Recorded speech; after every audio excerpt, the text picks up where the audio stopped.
To do a true analysis of Batman Forever, you have to look at what came before and after it. In this case, Batman Returns and Batman and Robin. Batman Returns was a dark and disturbing movie that most moviegoers did not expect to be the follow-up to Batman. And even though the movie did make money, the backlash was so big that Warner Bros. Decided to go in a different direction with the follow-up. Then, after Batman Forever came out and was super successful, a follow-up was quickly rushed out and was, well, $7 million. Never leave the cave without it. Cool party. Yeah, the less said about that, the better. So, where does that leave Batman Forever? Is it actually as silly as its follow-up? Or does it actually have something interesting to add to the Batman film mythos? In this day and age, we are so quick to pronounce our love for a film, or our hatred for it. But how do we know if that loving adrenaline rush can carry over to repeat viewing? Or if our disdain is still justifiable?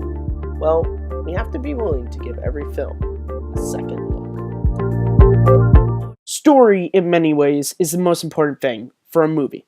And so it's the perfect place to start when talking about Batman Forever. The story of Batman Forever, when you break it down to its basics, is a man dealing with repressed memories of his past. Again, that is the bare bones basic story of the film. But having that as the starting point for a Batman story is very interesting, and what Joel Schumacher chooses to do with that is also very interesting. Before Batman Forever, the death of the Waynes, in the movies at least, was the tragic thing in Bruce's past that set him off to being Batman. But that's sort of where it starts. Honestly, when making this video, I couldn't even remember if Thomas and Martha Wayne are even mentioned in Batman Returns. Forever decides to treat the death of the Waynes as something that Bruce has been suppressing for years and is now coming to haunt him, all while he's dealing with a young man who's dealing with a similar tragic event. This is where the characters of Batman Forever come into play. Val Kilmer's Bruce Wayne and Batman are often overlooked when talking about the film depictions of Batman. And honestly, I think that's a shame. Val Kilmer, in my opinion, is the best Bruce Wayne we have had in the live-action movies. He plays the cocky playboy perfectly. Thanks everybody, keep up the good work. Factory looks great. But he also shows the struggle that this lifestyle can put on someone. His Batman is also pretty good. Sure, he is doing similar things that Keaton did, but they are supposed to be the same character, remember? Batman Forever chooses to look at the character of Dick Grayson as a mini Bruce Wayne. And when I say that, it's not to diminish the character in any way. Dick Grayson and the way Chris O'Donnell plays him is very much like, well, a young Val Kilmer. And no, I don't mean a young Bruce Wayne. I mean a young Val Kilmer. You figured it out yet? What's that? Who's the best pilot? Go for a little ride on my love machine, baby. This acting choice ends up strengthening the relationship between Bruce and Dick, which is pretty much the main story of the film. Bruce sees a younger version of himself in Dick and decides that he is the only person who can keep him from becoming the thing he hates the most, which is where our villains come in. In many ways, Two-Face is actually the main antagonist of the film. He is the one who kills Dick Grayson's parents, he blames Batman for his disfiguration, and even though it's only through dialogue, we learn Bruce and Harvey were at one time friends. Your coin. You're always of two minds about everything. Yes, of course you're right, Bruce. Emotion's always the enemy of true justice. Thank you. You've always been a good friend. The big issue people have with Tommy Lee Jones's interpretation of Two-Face is that he is playing Two-Face like Jack Nicholson's Joker. And that's not entirely wrong, but I like Jack Nicholson's Joker, so I guess that leads to me having a soft spot for Forever's Two-Face.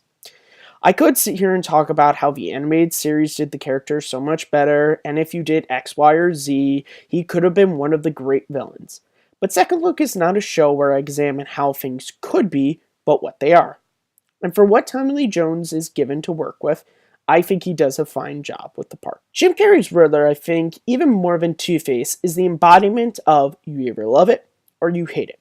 Personally, I fall into the camp that loves Carrey's Riddler. He pretty much plays Riddler as an obsessive fanboy whose idol didn't sign every piece of memorabilia he gave him, so now he hates him. To steal an explanation from Nostalgia Critic, he doesn't need much progression, he's just a weirdo!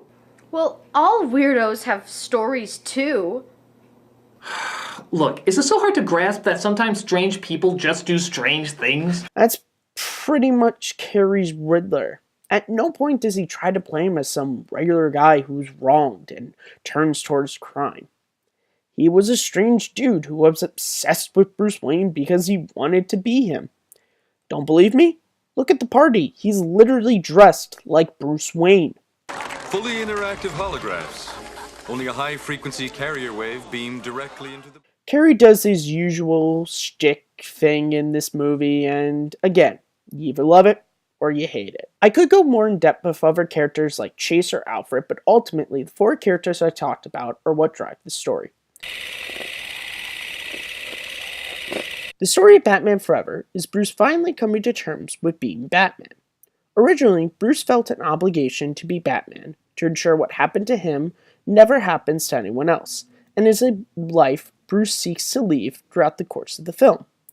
But by the end of the film, Bruce realizes that Batman is no longer a curse on his life, but is something to live for. It's a job he actually wants to have. For the first time in Batman movies, Bruce Wayne has an arc. If you look at this film like I do, as the third part in a trilogy with Batman and Batman Returns, you will see Bruce's arc come to an end. In Batman, Bruce says this about being Batman. Look, sometimes I don't know what to think about this.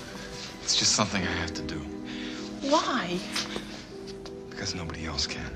And at the end of Forever, he says this about being Batman. You see, I'm both Bruce Wayne and Batman. Not because I have to be. No. Because I choose to be. I feel that Batman Forever is a movie that suffers from things that are not really its fault.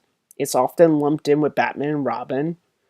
Because it went in a different art direction, it's looked as not as seriously as Burton's Batman movies. And honestly, that's a shame. Although it has things that do not work, Batman Forever at the end of the day is a great Batman movie. It takes a look at the character of Bruce Wayne and tries to progress him as a character in a way that few films have tried since 1995. Hopefully this analysis makes you want to revisit Batman Forever and not look at the film for what it could be, but see it for the great Batman film it is.